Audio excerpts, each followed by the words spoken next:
Hey everybody, pull up a seat. I have just topped off my glass. Why don't you grab your favorite beverage and join me? This is the Paddy Wagon.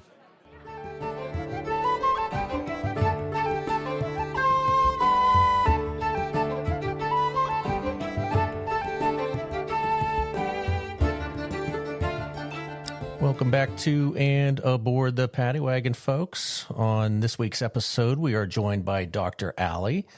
Dr. Ai is a Stanford University lecturer. I love that word, by the way. Like, it is such a weird word, lecturer. It's that extra R, which kind of drives me nuts. But Stanford University lecturer and trauma-informed intimacy coach and educator.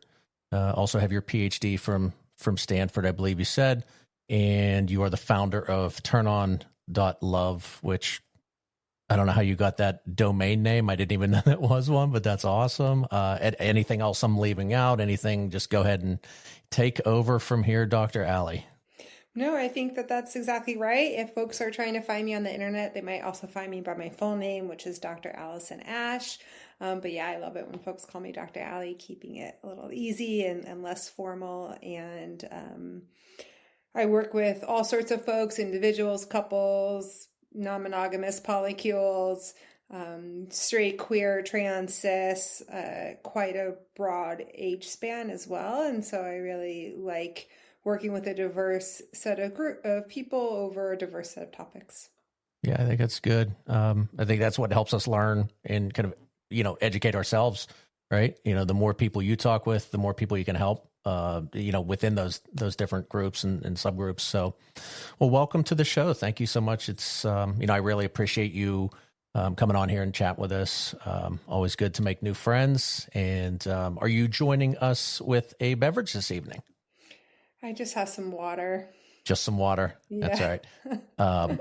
She did mention she wasn't feeling too good, a little bit of a cough. So I kind of think I already knew the answer to that one. So I am drinking a rye. I can't remember when we first exchanged emails if you liked anything, if there was any beverage you liked, but I'm kind of a rye love person. A good mezcal drink. Okay. There's tequila, which is from blue agave, and mezcal is green. Oh gosh. Is that right? You're stretching my limit. All I know is that mezcal has a smoky flavor. I can't resist. Okay. All right. I do. I kind of have one of these things on my Amazon wish list where somebody did one of those little smoked drink things. It was a smoked bourbon. And I'm probably going to set off a fire alarm in my house or two because that was one of the best drinks I ever had.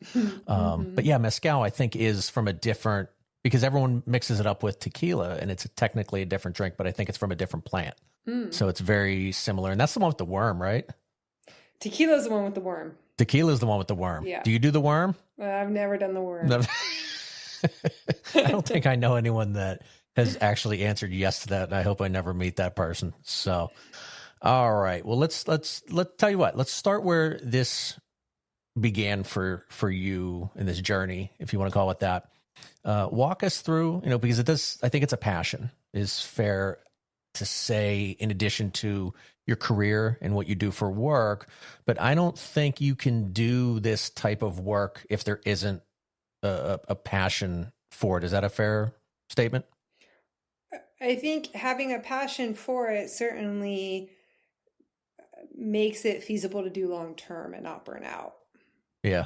Well, this is a long term. I think this is something that since the dawn of time, I would assume intimacy, any sort of anything around the topic of sex has existed, right? Sure, and as we learn, we learn more, and that these things are sometimes normal. I don't know what's not normal, but I just kind of assume everything is somewhere on the spectrum of normal, depending on who you talk with. But, you've dedicated what seems like your life to this, right? Especially, like I said, from a career standpoint. So sex, intimacy, and I think more importantly, from what I've gathered, is the role that society and social norms can kind of play in that, which is a whole different thing that it's kind of always there, but we never talk about it. It's the water we swim in. Yeah. It's very, very accurate. So, how did this all come to be for you? Well, I would say if we were going to go back to like the earliest seed, it would probably be, um, from my childhood growing up in an environment with very introverted parents who didn't have much platonic intimacy in their lives. They didn't have much intimacy between them, romantic intimacy. And I think it always felt not like the water I was swimming in. In other words, that it was second nature to the folks around me, not sexual intimacy as a kid, but just being surrounded by intimacy. And, maybe I can back up for a step and just say, when we talk about intimacy, there's a lot of different kinds. When we say the word intimacy, most people think sexual intimacy, but Right. we can have intimacy with our friends, platonic intimacy within our family units, intimacy that can be more emotional or more romantic or physical, right? Physical affection that you might even share with close friends or family members is a form of physical intimacy that's devoid of erotic or sexual energy. And so intimacy is a big umbrella term that can mean a lot of different things. And I think when there's intimacy in the family system, or when there's a lot of platonic intimacy that we can have in our lives, that teaches us how to have all sorts of different kinds of intimacy, right? I often, when I'm working with clients where they don't have a lot of close friendships and they also haven't had much or any sexual intimacy in their lives, I'm telling them, okay, let's first talk about how do we help you create platonic intimacy, because you'll learn so much there that will build confidence and skills that will help you with sexual romantic intimacy, because intimacy is a skill, like any skill, something we can get better at with proper instruction and practice. But for many of us, myself included, when that's not modeled and templated for us, it's very hard to learn it. And society is not well set up to teach it to us. Most of us do not learn it in our school systems or our family systems. And what's modeled for us in the media is oftentimes, I wouldn't say healthy intimacy skills. And so I think for me, there was always this experience of wanting to try to figure out what felt a little foreign, and being an observer, and I think always a little feminist that was like, sex should be for everybody and I want to experience pleasure. And, I think got to see through some of the ways that I think patriarchy disempowers everybody when it comes to intimacy in different ways, all genders. And of course I didn't have that language, but I certainly felt it. And so I think I was the person that probably was really explorative, kind of geeked out on it. And then when I got to college, I started to really dive into sociology and studying sociology of gender. And of course, sex and intimacy are pretty closely linked. And then once I got into my PhD program, I started really heavily focusing on more aspects of sexual intimacy. Okay, that's awesome. So a couple things I take from that. One, what is the actual, because you're right, intimacy isn't just sexual, right? Platonic intimacy. What is the actual definition of being intimate or intimacy? Because I don't think I know what it actually is according to a dictionary. Well, I don't have the different dictionary definition. You didn't know you were being quizzed either, today, huh? But I can tell you how I define it, which is mutual shared vulnerability, right? There's this really cheesy but helpful mnemonic device, which is intimacy means into me you see, right? Which is this act of being, I know it's cheesy. It's like assume. It's true, right? Like there is some accuracy there, which, whether it's intimacy between friends or family members or romantic life partners, it's this act of feeling like you can reveal your inner landscape, your feelings, your desires, your wants, your needs, your fears, and that the other person is going to see you and accept you and not judge and shame and reject you, and that they're also going to reciprocate and share that with you. Wow. It is something you just don't think about. And if you think about what makes a good friend or a good family member or a good lover or whatever it is, it all has that in common, is where I can be vulnerable with you. You can be vulnerable with me. This is truly how you know people. You know, it's people put these walls up. We've got these blockers. We want to keep people out, and that's okay. You can open up to people when you're ready and if you're ready, but we all kind of know it's there. Yeah, so-and-so doesn't talk that much. So-and-so doesn't really, you know, I've got friends, I mean, I've known for a long time, and it's in intimacy. It's like we can be intimate about topics, but then there's certain things where it's like, well, we're not going to touch that one. We don't, nope. And maybe someday that changes. I don't know, but it's very interesting. There's layers to that. So that was number one. Number two, anytime there's the conversation of sex, right? That word just scares people. I've had guests on the show, non-monogamous authors. There's this sex bad, sex not good, like caveman shit that's going on. But when you look at it, and you said it when you started, is there was this something in the household. And what I hear a lot of the time, and you didn't say this, but a lot of the time what you hear is, well, I had a very conservative upbringing, or I was raised in a Christian household.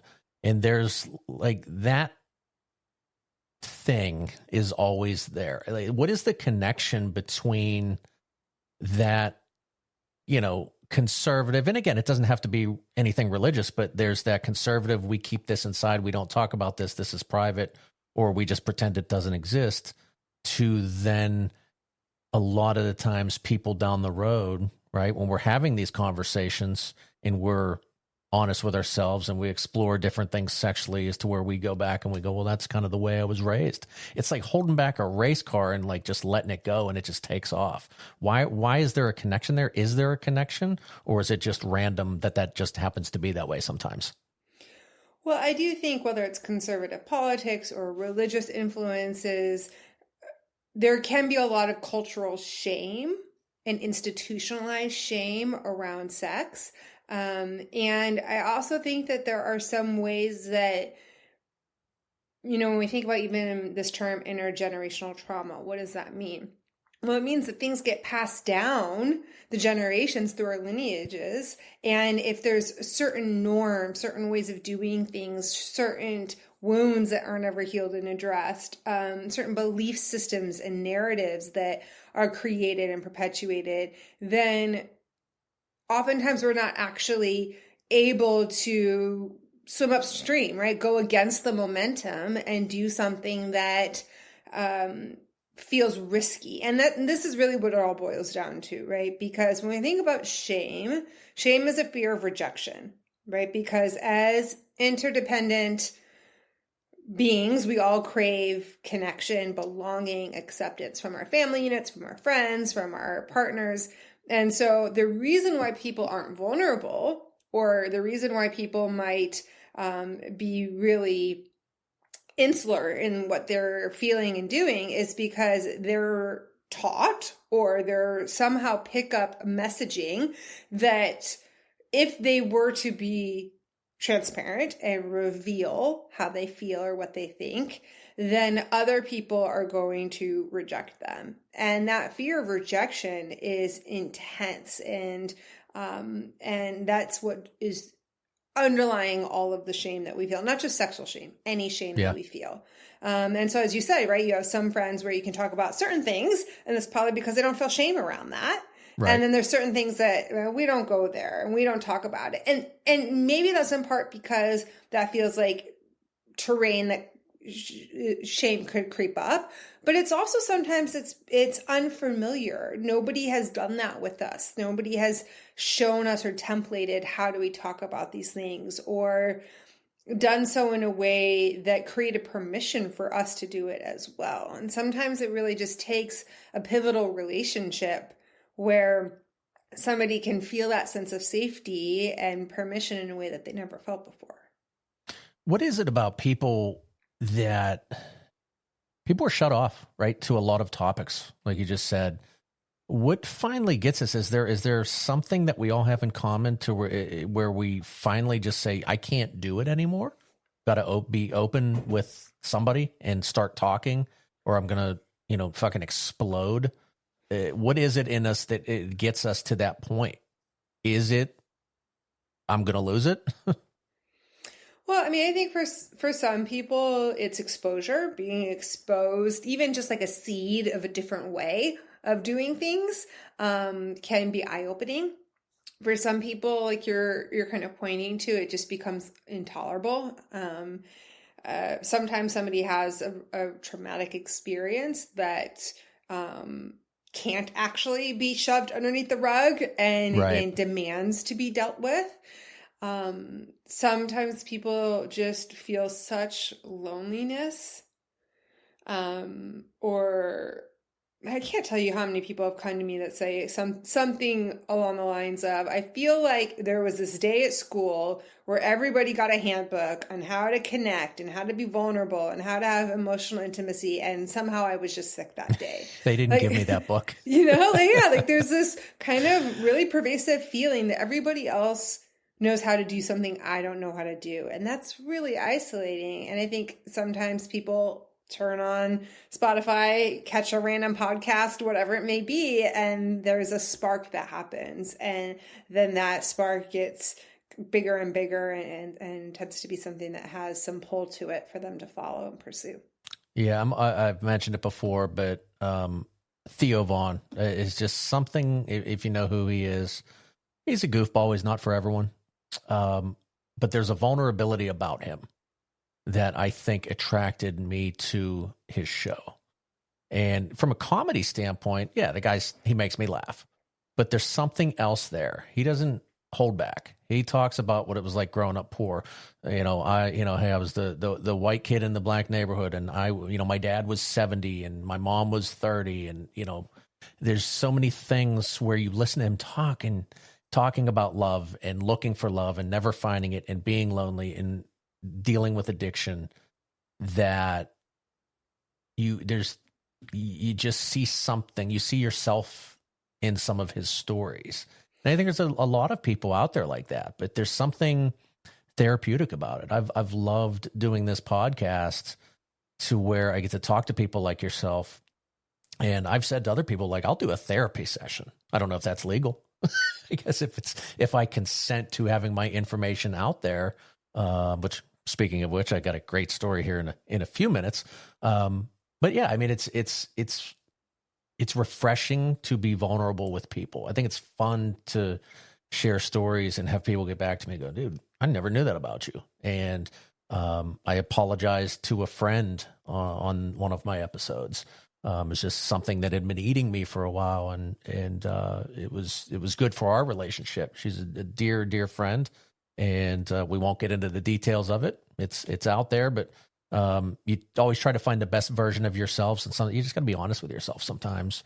And yeah, good things can happen. So, but yeah, I mean, a lot of these things tie back to, I think why we're here, and I think what I like about your background is, we could probably have a 5-hour show. We could talk about any number of topics, but when we were exchanging emails, a couple that kind of stuck out with me, I think, was getting out of your head, or getting out of one's head in the bedroom, which I don't know if women do that, but speaking from guys, very common experience. Is it common? Genders. Okay.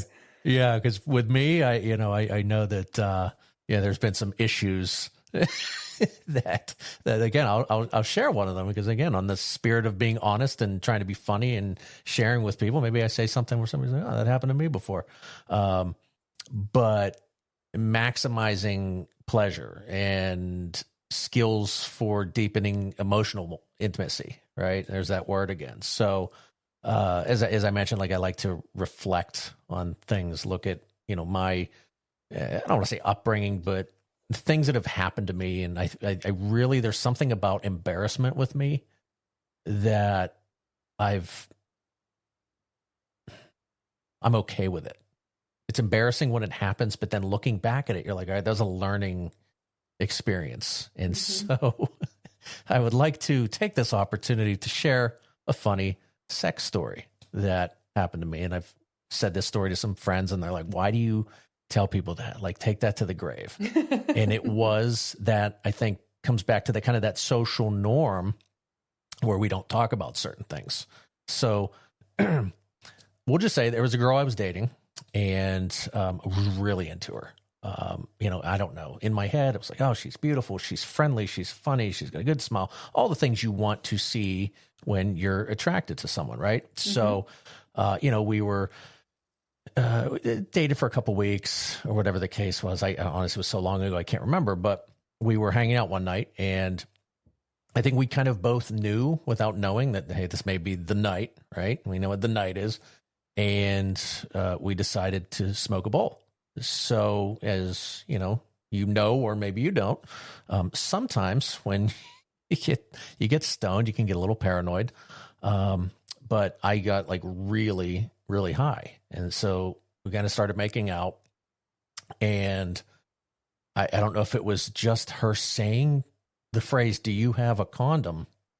that weirded me out for some reason, because I was like, okay, like I got this lockbox. I have one.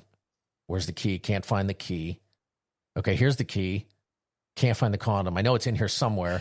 Can't unwrap the condom. And then it's like, then there's this weird thing that's like, don't look down. Right? So it's like, it creeps into my head. And then, speaking of down and not up. All right, well, you get where I'm going with that. So I'm at this point having an all-out panic attack, and nothing is going to happen that we expected, but she was super sweet about it and said, don't worry about it. It's fine. It happens. And I'm going, this has never happened before. And I swear to God, I think sometimes when guys go, this never happened before, I feel like they're telling the truth a lot of the times, because in that moment, I'm like, this has never happened before. But she was cool about it. We hang out again. And then I decide, oh yeah, in my brain, the last time we hung out, I remember that. And then down again we go. And this time, not so kind. She wasn't rude, but it was like, hey, I got to go. And so, called her a few days later, and I think it was her friend in the background that said, hey, is that limp dick? Followed by what sounded like an entire sorority of girls laughing at me. And it didn't hurt. The embarrassment wasn't there as much as I really liked her. Like, that's what hurt me. I can deal with people cracking a joke. That was funny. And that's what made people uncomfortable, was the fact that I was able to tell people that story. And now I just shared it with a hell of a lot more people than previously. But allow me to lay on your couch for a second. Doctor, please help me understand, what is it about our brain? Do we need blood flow to our brain to try to comprehend some of these things? What is it that these blocks happen for people? Or they're common blocks that happen with people? And the fact is I think all these years later, if I thought about smoking a bowl, and I would go, "Ooh, that might happen again." So, doctor, please help. What did I experience? Well, I think it's a very common experience for people to have what I like to call a self-fulfilling prophecy. So the more anxious you are about something happening, the more likely it is to happen. So for somebody where they have one experience where they can't get it up or keep it up, or come when they want to come or not come when they don't want to come, or sorry, I have that problem too. Yeah, and the reality is, like, right now we're talking about what penis owners experience, but I think people with all sorts of genitalia. I work with so many women and people with pussies. I always like to not assume that people who identify as men have penises and people who identify as women have pussies, because I think in this day and age, hopefully we have all had some education around trans experiences. But anyhow, I diverged for a moment. I think the point that I want to make is that people of all genders experience challenges with getting stuck in their head. And when you chronically get stuck in your head, those experiences get bigger and bigger and bigger and more rooted.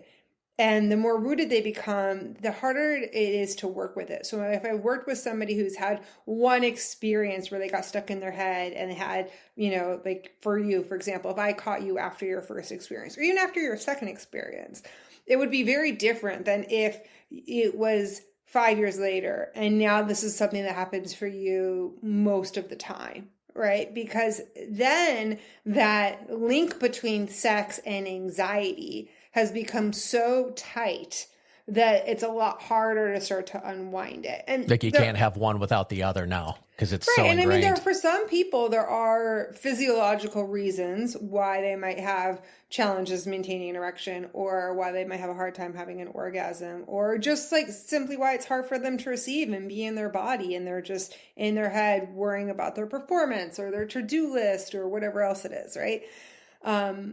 You know, but oftentimes it's psychosomatic. It's I'm feeling dysregulated in my nervous system, or I had some sort of traumatic experience, or I have some sort of narrative about what's going to happen that I'm anticipating, embracing for, and being hyper vigilant against happening. And then that hyper vigilance around not wanting it to happen has me focus on it. And the more that you're focusing on your anxious thoughts, the less you can actually be in your body and noticing pleasure. You know, there are different sources of pleasure that we can experience. There are some more cognitive sources of pleasure, like fantasies or memories, or sometimes even erotica we're consuming. But oftentimes there's a more embodied form of pleasure, the sensations we're actually experiencing in our body. And for a lot of people, they may be experiencing both cognitive forms of pleasure and more embodied forms of pleasure at the same time, and they're kind of feeding off of each other. So, Right. you know, you're having a fantasy in your head and you're masturbating, and the more you're masturbating, the more pleasure you feel, and the hotter your fantasy becomes, and the hotter your fantasy becomes, the more pleasure you feel, right? So there's a symbiotic relationship. But for some folks where there's a lot of anxiety in the system, or sometimes actually I'm working with folks who have really intense ADD. And so for them, that's a different reason, but it's still hard for them to stay focused on the sensations they're experiencing, the pleasure that they're having what's happening in the present moment. And so then there's a disconnect between what's happening in the present moment and what's actually feeling good in their bodies. I never thought about ADD or ADHD and sex. Mm-hmm. That's a tough one to wrap my head around, but that makes sense. So that's a thing. Mm-hmm. Yeah. They're so not focused on this thing that's going on right now that they can actually be pulled away from sex while they're having sex. Sure. And again, Wow. that's not just folks with ADD or ADHD. Like I think almost all of my clients or workshop participants that I've worked with has at least a story like yours, or a story where they're like, I just didn't enjoy that because I was stressing about this conflict that I'm in with a friend, or this big project I have that's due, or did I turn off the coffee maker, or whatever it is, right? Like, you know, this experience is pretty universal of wanting to be present, but having a hard time actually being present. And I would say that's a subset of or a form of being stuck in her head. But I also think performance anxiety is its own Yeah. I beast, wonder what happens to right? your stuff when you're And going. body Yeah, dysmorphia me or neither. body Until I shame, realized or my family feeling, might turn my original release vinyls you into know, coasters whatever for my prized bourbon insecurities you collection. might be feeling. That's The where more LawLaw.app tempted you are to comes in. focus With their cutting-edge AI, on your you body, can the create less a you're will, able to be in your revocable body, living trust, right? And Yeah. so medical power of I attorney, think and that a these number of are other some legal of the things documents that to can help pull protect your people away from assets. pleasure. Heck, they'll even throw in Yeah. a comprehensive user guide, all in one slick package. That's not all, though. They will give you unlimited edits and free professional support. So whether you decide to leave your dog your life savings or your cousin Carl a heartfelt, you are welcome for nothing, dickhead, you can update it at any time. Avoid probate, legal fees, and stress on your family. LawLaw.app has a variety of packages you can choose from to suit your individual and your family needs. So why wait? Get peace of mind and make sure Carl knows exactly where he stands. Visit LawLaw.app and be sure to use our coupon code PADDYWAGON24 to get 10% off. Let them handle the paperwork so you can get back to not thinking about your inevitable death.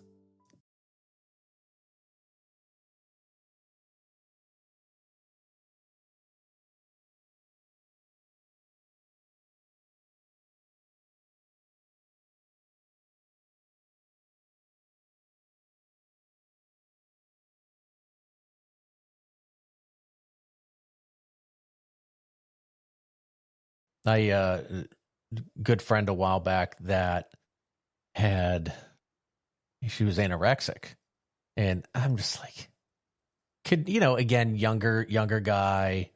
She's beautiful. Really, I mean, I would think by anyone's standards, she was just beautiful. And I'm like, oh, here we go with this, right? What is this now? And I just was honest. I said, what are you talking about? How can you sit there and not eat and sit there and say you're fat? And she just looked at me and she said, because my brain doesn't see me the way other people see me. You think you're the only person to tell me that I am the right weight?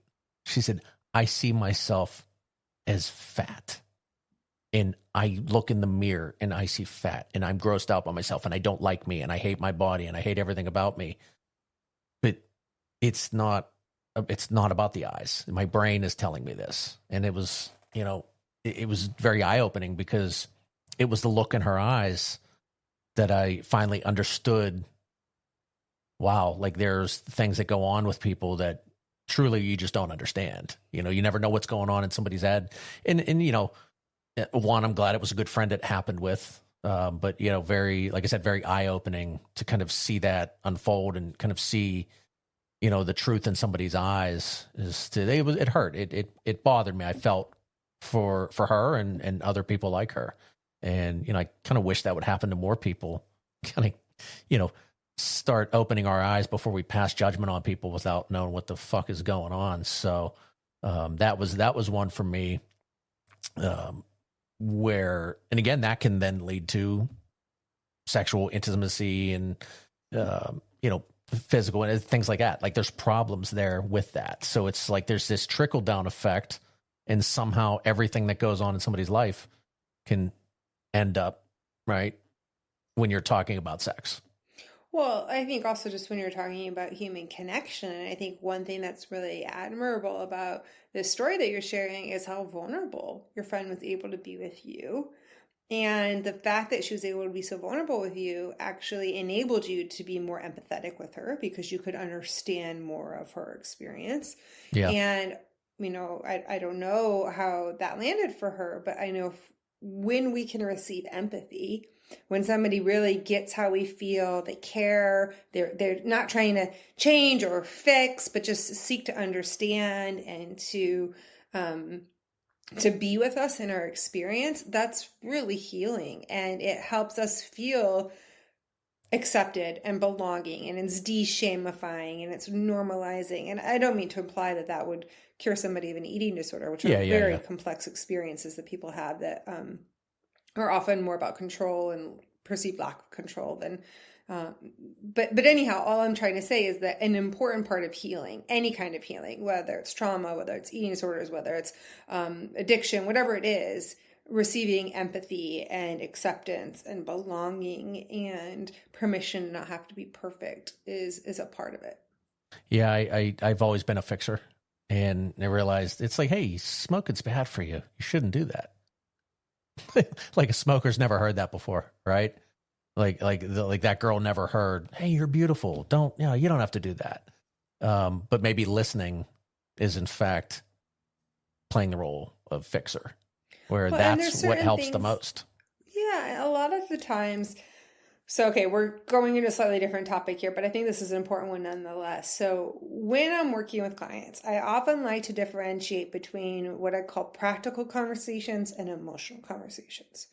And I think oftentimes when two people feel like they're missing each other, often working with couples, for example, but again, I think this can happen across relational dynamics, as they feel like they're missing each other because one person is trying to have an emotional conversation and the other person is having a practical conversation. So they think they're having the same conversation, but they're actually having two separate conversations at the same time. So the appropriate responses in a practical conversation are problem solving, logistics, forming agreements.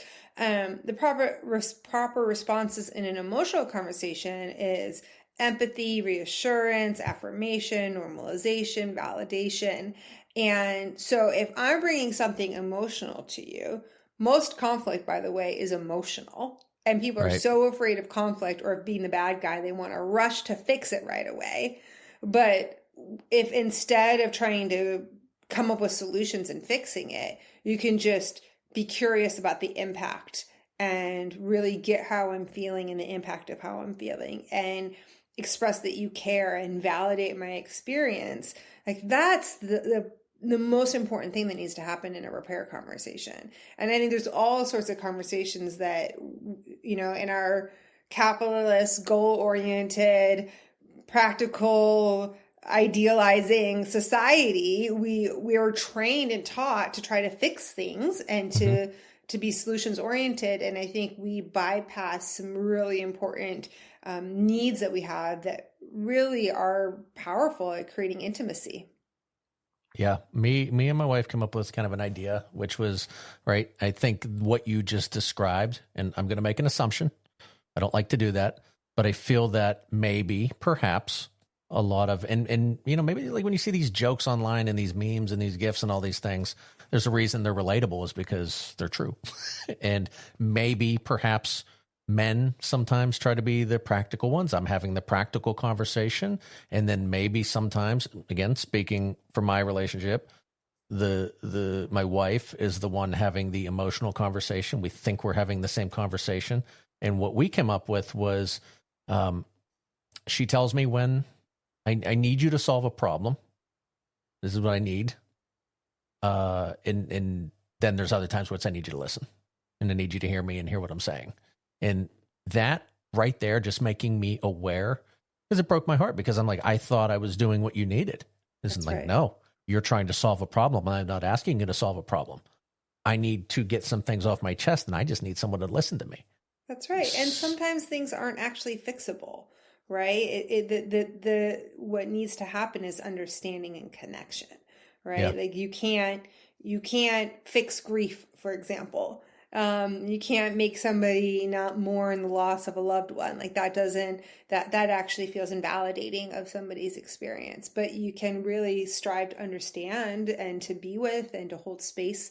I think we use this phrase, hold space, at least a lot in the West Coast. And I think people are familiar with it, but they don't always know what it means. And I like to think of this concept as to be able to create a container, to create some space for the other person to feel what they're feeling, to feel heard and seen. And in that, like layers of an onion, go deeper and deeper as they peel off more and more pieces of their experience, and to feel like you're along for the ride with them. And that, you know, I think there is a gendered component, although I will tell you, I work with all sorts of folks that have a hard time not going to the fix-it mode of all genders, right? Yeah. But I think there is a bit of a gendered component because in our society, a lot of guys aren't socialized to learn how to be in touch with their emotional experience. They may not be socialized to learn how to empathize as well. And they are really applauded and encouraged to be rational solution oriented, right? If we look at the ways that stigma and reward function in our society, there is a momentum there. And I think that momentum has made it hard, right, for a lot of people to learn these skills because it's not templated for them. Whereas if you had a really empathetic father, I don't know your father, I'm not making any assumptions here, but if a guy has a father, he'll listen to this. He's a turd. Okay, right. So if you had a father who was really in touch with his own emotions and could be vulnerable and could be empathetic with you, and you witnessed him be empathetic with your mom and with other people in your life, that would feel second nature to you. It's not anything about you having a penis that makes it hard for you to empathize. It's what we're exposed to. It's interesting. Yeah. You never gave it a thought, but we do, right? Because then if you go back generations with people, men don't cry, don't do this, don't do that. That's girls. I watched something, I forget what it was, but it was like talking about pinks and blues. They're like, that was a made up thing about 30 years ago where pink is a girl color and now blue is for boys. And, I've got plenty of pink socks and pink shirts. I like them. I like a little style, but I never cared about that. But like, I remember some little kid once saw me, that dude's wearing pink socks. These socks are awesome, dude. That's why. So no, it's barriers. There's actually a lot more similarities between men and women than differences, but we're trained to look for the differences. And we are oftentimes punished socially. Is that any when there's different too than many race and sex similarities. and anything? Like, think about it. Exactly. We're all so similar, and we see this difference. Like, look at that person. They're darker than me, or they're lighter than me, or their God's different than mine. And that must be bad. And it's never... Yeah, and when we like think that. about like the biggest thing that men are ridiculed and stigmatized for is being feminine or being gay, right? And that's because we associate being gay with being feminine. And so this is a function that's happening in our society to preserve social difference and the replication and the continuation of the momentum that pushes us into different corners and spheres that is really artificial, but actually has very real consequences for our individual lives and our relationships. Yeah, absolutely. It's probably no one answer, but blocks. I mean, these blocks and these things that people have in their brains I always say barriers, right? You put up walls. What is it we can do to lower some of these? Is it being honest with ourselves? Is it, I don't know. It's simply put, it's letting your guard down, but the guard's up. How do you know when you need to bring it down? And how do people look for these blocks and these things in their heads that, again, I think it all comes back to communication. We're not communicating with others. I don't think we communicate with ourselves. I think we need to like take a little time, look in the mirror and say, this is how I'm feeling. This is what I'm thinking right now. It sounds crazy, right? To sit there and look at the mirror and say something to yourself, but I've done it. It kind of works. You know, got to talk to yourself first. Right. Well, and are you asking about blocks that come up where we get stuck in our head during intimacy, or do you mean blocks that make it hard to be vulnerable, or both? Or well, you know what? It's where we brought it up, right? The conversation started with sexual intimacy, sexual blocks, and as the conversations evolved, it's not about that. It's, again, we took a step back to where it's like the root cause, and it is, I think, about everything. Like there's blocks in our heads about everything. And we notice the sexual thing, right? This is what's going on. I can't perform. I can't do this, or, yeah, but it's deeper than that. It's not necessarily about the sex. I think I'm learning that right now.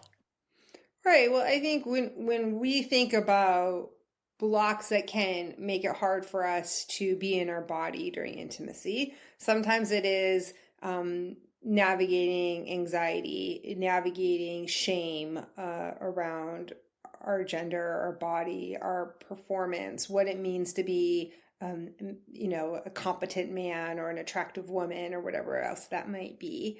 Sometimes it's trauma can make it really hard to stay in the present moment, to feel safe in our bodies. There's all sorts of causes that can make it hard to be present and to feel regulated in our nervous systems. And when we're really dysregulated in our nervous systems, really activated, and then that can make it harder to stay present, right? Because if it's really uncomfortable being present, we're going to go somewhere else in our mind, right? Right. So I think, and then I think part of this is maybe a tie-in for us. Part of what makes it challenging is we don't always want the other person to know we're stuck in our head, because we don't want them to feel insulted, like somehow we're not enjoying it or turned on by them, or we feel embarrassed because we think that we shouldn't be, or it's a sign of weakness or whatever else it is. And so we try to hide the fact that we're stuck in our head or that we're having a hard time feeling pleasure in the moment, whatever it is. And then that's isolating, and it's a lack of vulnerability. It's a lack of opportunity to receive empathy and permission to be where you're at. So for example, I think what happened in that first experience in your story where she was like really understanding, you're just like, hey, it happens, don't worry about it, is you got to experience some permission, some empathy, some acceptance, some understanding. And then it happened the second time and she didn't show up that way. And I think for a lot of guys in your situation, and I know that this isn't how it landed for you, but for a lot of my clients, they would have really internalized that experience as though something is wrong with me. I am broken, I am deficient, I am not enough. And that's one of the main shame narratives, right? Is not enough, broken, or too much is another common shame script, right? And then that can then start to become a real wound that if isn't healed, right, that can impact all sorts of other relationships. And so oftentimes what's so important is to have somebody that's like, hey, like, I want you to experience pleasure. You don't need to have a hard cock to experience pleasure. And I don't need you to have a hard cock for me to experience pleasure. And you've got hands and mouths and we've got toys. And like, if your cock wants to show up to the party, awesome. And if not, no worries. Let's just find whatever else feels good and fun and enjoyable. And to take the pressure off and to have such permission for bodies to do whatever bodies do and total acceptance that, yeah, you might feel a little disappointed because you really want to have a particular kind of interaction. But ultimately, you're feeling creative and explorative and seeing big picture and just being more about being in connection with the other person. That's what's healing. And that's what makes it so much easier to not have that self-fulfilling prophecy of if I don't get hard, they're going to feel rejected and I'm going to feel emasculated again. Or if I don't have an orgasm, I work with a lot of people with pussies and women who have a hard time having an orgasm and they'll fake it or they'll hide it, or because they've had partners who have shamed them. What's wrong with you? You're broken. I've always been able to make people come. Something must be wrong with you, right? Like, and so then that makes it so much harder to have an orgasm, right? The harder you try to orgasm, the harder it is to orgasm. That's not how we get there. I could prove you wrong. I'm thinking like, no, I think sometimes if you get something in your head, you can get there pretty quick. I am dying inside right now. I need you to know this because as you're saying this, I am thinking of like I've transported myself back to that time or any time where that could happen where you're not hard trying to think of a fucking clever line that involves a limp dick. And I'm just not coming up with one. Well, people oftentimes use humor chew as on a this way for a little bit. of not having to be vulnerable. And to go back to your comment that you made earlier about one of your favorite comedians, I personally think that the best comedians use their vulnerable, hard stuff as comedy because there's something that's real about it, and it's relatable. Talking about something that we don't always talk about, and to do it in a funny way makes it sometimes easier to turn towards things that are really hard to turn towards. But we can also use humor as a deflection in these moments where vulnerability could be a really powerful way to create intimacy. And so, what I will tell guys who have a hard time getting hard is I'll have them say something to the effect of, I'm really into this. I'm really into you. Because oftentimes, right, women are socialized in heterodynamics to believe that our value is in being attractive. And so if somebody's not hard or they're not coming, we're doing something wrong. So give me the reassurance I need that it's not about me. And oftentimes there can be some flattery there. Sometimes when I'm really into somebody, I get a little nervous and it usually goes away with time. Or sometimes I have a hard time getting hard, but if I can just take the attention off me and put it on giving you pleasure, that can really help. Or, sometimes my cock doesn't show up to the party, but I've got 10 hands or 10 fingers that are very competent. 10 hands would be a whole nother I'm an party. octopus, dude. You wait and see. Right. But I got 10 fingers that are very capable of exploring your body and giving you pleasure. Like whatever that is, like that's actually the thing that's going to be more bonding and connecting and getting you back on track for having pleasure. Yeah, stop thinking about it. I'm going to be, just gummy worm is stuck in my head now. I'm just, like I said, I was trying to think of funny ways to kind of right that ship, if you will. But yeah, I mean, listen, I think that's comedy and humor's certainly started off as, for me, defense mechanism when I was growing up. I always say the term bullied, and I wasn't bullied, but in my head, I was bullied by a couple kids, and it was kind of the way I would protect myself. And then it turned into, I now find humor in my vulnerability and the things that maybe a lot of people don't talk about, and it makes me feel better. And I've got a lot of work to do, but so I'll just have to come up with some more jokes about me to finally get there. But okay, so the other topics, right, that we talk about here, and so these long-term relationships, right? We talked about kind of the things where I'm a lot of what we've mentioned. I hear short-term hookups, sex. I can't get hard. How do we get there? But in terms of long-term relationships, love, communication, physical, emotional intimacy, how do we get to that point? Right? What makes us get to that point? Because I'm married, so obviously, well, I shouldn't say obviously, that's not true, but I've gotten to that point where I feel all of those things are met for me and for her. Hopefully, we do communicate well. We know what the other person likes and don't like. But how do we get to that point, and then how do we maintain that? Is there a roadmap? I realize everybody's different, but are there guides that you can tell? Because I think it's when you're looking for something, you're not going to find it. Well, and I think maintaining it, as you said, is an important part because it's a moving target. How I feel, what I want, what I need, what all of that isn't going to be static throughout my lifetime. And so how do we stay in a place of communication and exploration? As far as a roadmap, I've got lots, and it really just depends on what a particular couple is navigating. If it's having a hard time knowing how to explore, I have different games that they can try that make it fun to explore and open up lines of communication and give them kind of a structure for exploration. Or maybe it's they don't really know how to process conflict, and so there's a lot of unresolved hurts, and so then we're doing more repair work, and I'm kind of working with them to learn how to talk through conflict in a different way, or resentments that they haven't really turned towards because maybe they're avoidant or they just haven't gotten addressed in a way that's been really helpful. And that can be very divisive and can put a lot of distance between two folks. Or maybe there's some sexual shame that they just don't know how to talk about it, or any kind of shame really. And so creating a space where they learn how to empathize well and they titrate vulnerability. I think that that's so important, whether you're in a long-term relationship or not. Learning how do we, instead of trying to dive into the deep end of a swimming pool, how do we wade into the swimming pool, revealing little things and seeing how does the other person respond? And are they empathizing? Are they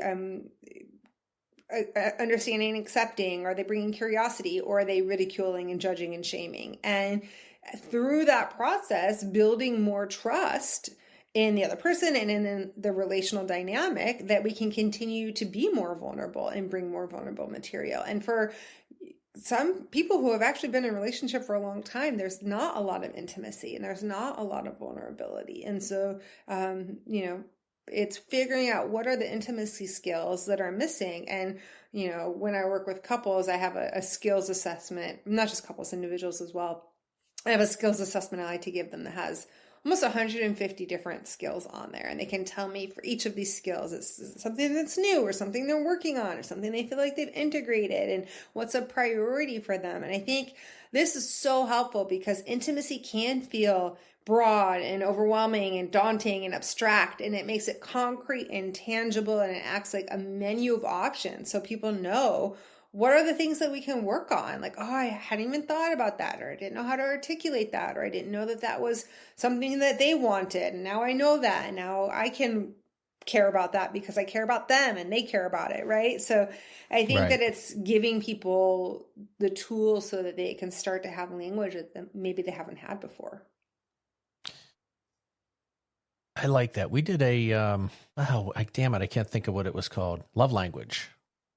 The love languages. That was an interesting one for me. We did it with the kids and learned a little bit about what makes my son and daughter tick. Learned a little bit of wife. They learned about me. And, it's a really interesting thing, which when you're asking the questions, they don't make sense. They're just kind of not dumb, but you're like, where are we going with this? And then you see the trends, and then you see the patterns, and then you say, okay, well, this person, physical touch is big for them. It was, so I really thought that was, if I'm being honest, when my wife told me about it, I just kind of like laughed at it. I was like, she's my little hippie, and she'll laugh when she hears this because I call her a hippie every day. But I was just like, all right, I'll do it. I didn't expect much from it, but when I looked at it, I was like, that's really, really accurate. And now I know the things that she likes more. And we just talked about doing another one, which goes back to your previous point. We change, how I am at 25 and 30 and 35 and 40. You're going to be a different person a lot of the times. And so kind of update your, software updates with your brain. In the course of a long-term relationship, you're going to have a lot of different versions of that relationship. It's not one uniform experience.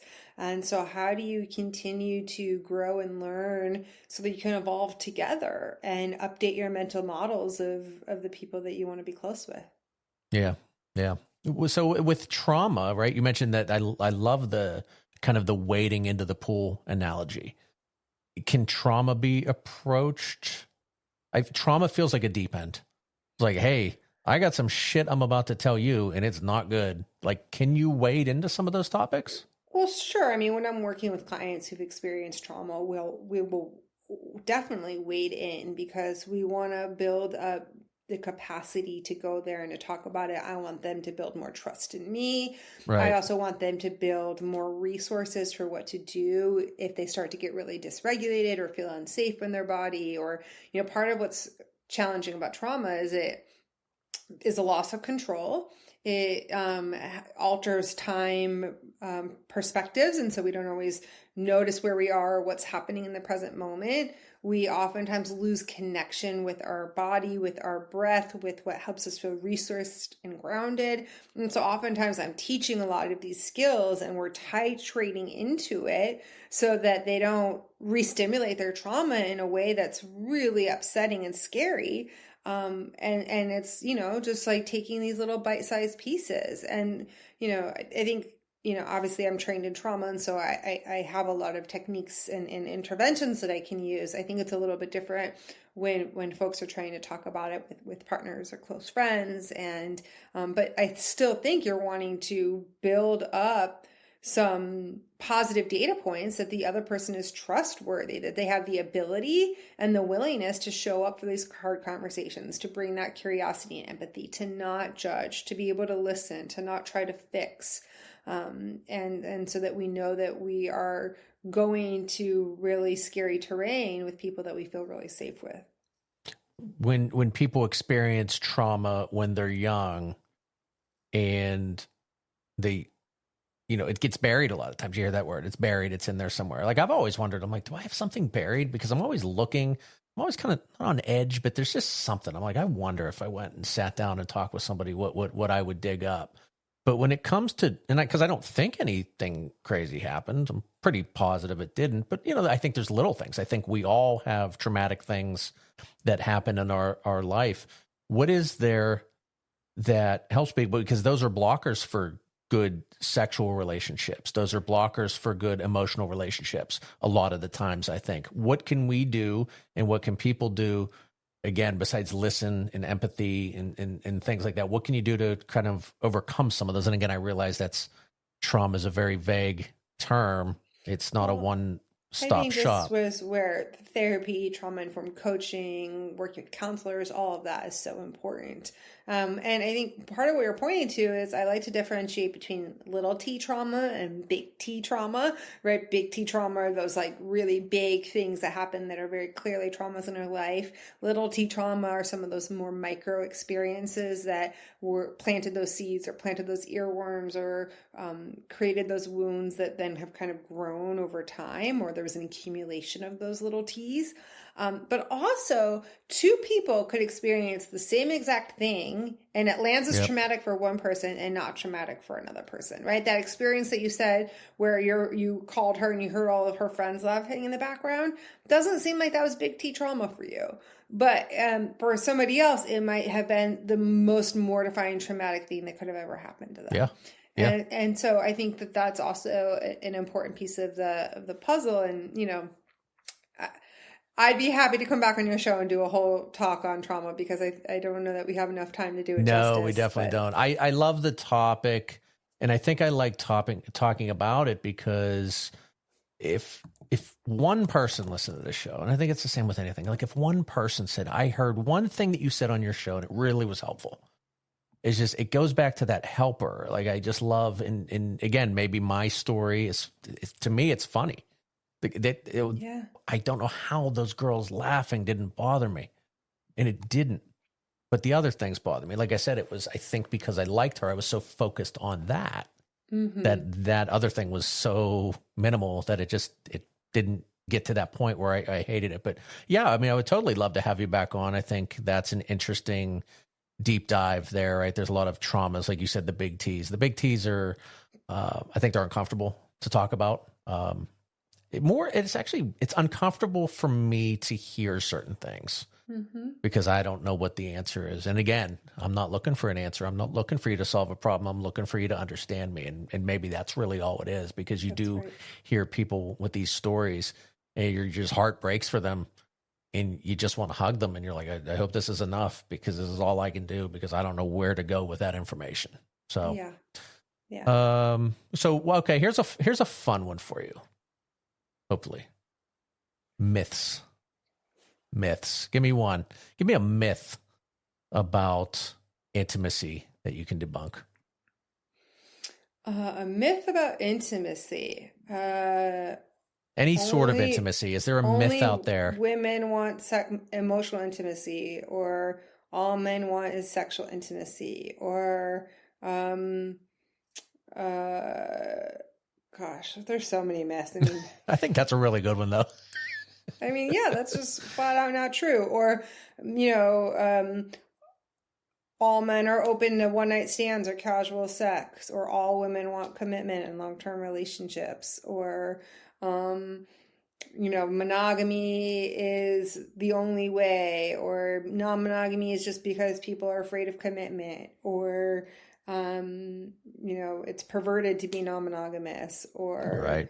I mean, I could go on. You could go on. Well, that was a good question. But again, I think that kind of answers, and just if anyone heard that, which they will, it's thank you for that. That was my little fun question.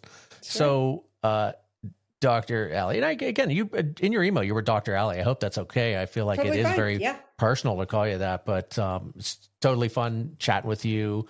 Tell our people, and you were kind enough to give us a code, like a coupon code for your class, which I will list in the kind of the summary of this show. But let's get out of here. Tell us where people can find you, where the listeners can find you. Maybe a little bit quick touch on your courses, and anything else you want to mention. So the discount code that you're referencing is for my upcoming sexual and emotional intimacy skills course, which starts January 21st. It's a 2-month course on Tuesdays for folks who can't attend the classes live because they are not available on any of the days or certain days.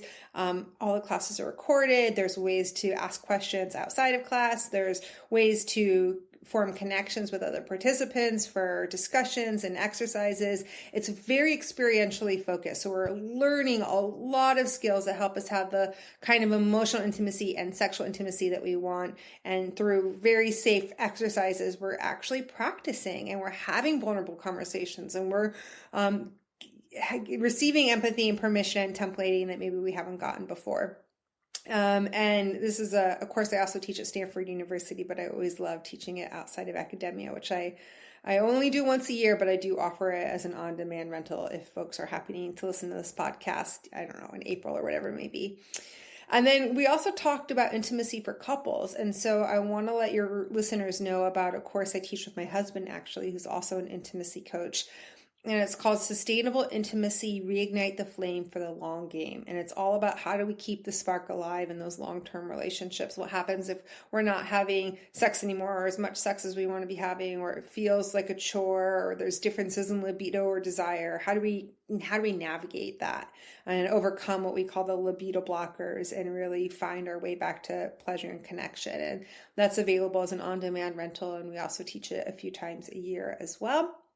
And then I have about 20 different workshops that are available as a rental, or if you happen to be in the Bay Area, or sometimes I teach them virtually. And so you can go to my website, which is turnon.love, and you can find access on both courses. You can also see my full range of workshops. And then you can also reach out to me for intimacy coaching. I work with individuals and couples and non-monogamous groups. And so if you're all interested how my experiential intimacy coaching practice can support you to have the kind of relationships you want, or to deepen the kind of relationships that you have, please feel free to reach out. I have complimentary consultations I offer folks. Awesome. And I will definitely, like I said, put all your sites and everything that we want to plug. We'll put them in the summary, the notes. We'll get some clips out there on Instagram for you, and just, plug away for you. And thank you so much for coming on. It's been really fun talking with you, and got a new friend of the Paddy Wagon. So, thank you. It's such a joy talking with you. And I really appreciate the service that you're doing by creating and maintaining this podcast. It's so important that we have these conversations, and to normalize it. And that in and of itself is de-shamifying and offering people access to templating and modeling that they might not have had access to. And it really is a beautiful gift from your heart. Thank you. I appreciate that. I try to do it. It's my little gift. Yeah, it's beautiful. Thanks for having me on. Yep. Thanks. All right. Have a good one. Goodbye. Yeah, you too.